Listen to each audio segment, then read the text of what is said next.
ಕೇಂದ್ರ ಸರ್ಕಾರ ಹಣ ಬಿಡುಗಡೆ ಮಾಡ್ತದೆ ಅನ್ನುವಂಥ ಒಂದು ಏನು ನಿಯಮ ರೂಪಿಸಿದ್ದಿದೆ ಮತ್ತು ಹಿಂದೆ 90-10 ಅನುಪಾತದ ಹಣಕಾಸು ನಾವು ಕೊಡಬೇಕಾಗಿತ್ತು. ಕೇಂದ್ರ ಸರ್ಕಾರ 90% ಕೊಡ್ತಾ ಇತ್ತು, ರಾಜ್ಯ ಸರ್ಕಾರ 10% ಕೊಡ್ತಾ ಇತ್ತು. ಈಗ ಅದು ಬದಲಾವಣೆ ಮಾಡಿ 60-40 ಮಾಡಿದ್ದಾರೆ.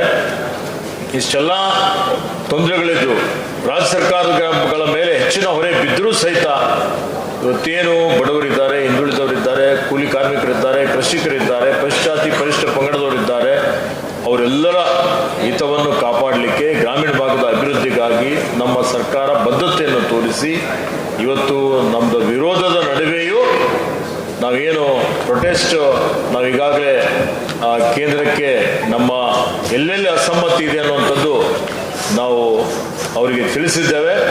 ಅದರ ನಡುವೆಯೂ ಸಹಿತ ಇದನ್ನು ಜಾರಿಗೆ ಮಾಡಬೇಕು ಅನ್ನುವಂಥ ಒಂದು ತೀರ್ಮಾನವನ್ನು ಮಾಡಿದ್ದೇವೆ ಅನ್ನುವಂಥ ಮಾತು ಈ ರಾಜ್ಯದ ಜನರಿಗೆ ನಾನು ತಿಳಿಸಲಿಕ್ಕೆ ಇಷ್ಟಪಡ್ತಾ ಇದ್ದೇನೆ. ಪ್ರತಿ ವರ್ಷ ನಾವು 450ರಿಂದ 500 ಕೋಟಿ ರೂಪಾಯಿ ಈ ಒಂದು ಉದ್ಯೋಗ ಖಾತ್ರಿಗೆ ಅನುದಾನ ಮೀಸಲಿಡ್ತಾ ಇದ್ದೀವಿ.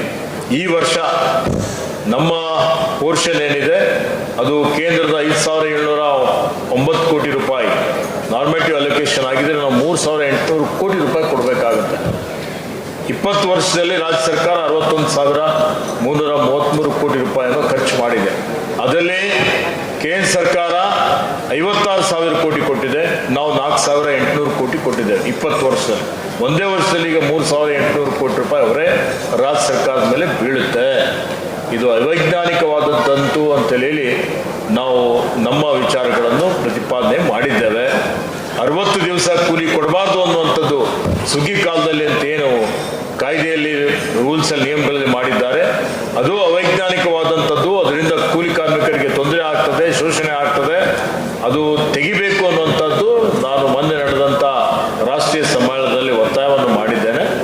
ಇದ್ರ ಜೊತೆಯಲ್ಲಿ ಅನೇಕ ವಿಚಾರಗಳಿದ್ದಾವೆ. ನಮ್ಮ ವಿಚಾರಗಳೇನಿದೆ, ರಾಜ್ಯಕ್ಕೆ ಸ್ವಾಯತ್ತತೆ ಕೊಡುವಂಥದ್ದು, ಅದೆಲ್ಲವನ್ನೂ ನಾವು ಕೇಂದ್ರದ ಒಂದು ಗಮನಕ್ಕೆ ತಂದಿದ್ದೇವೆ.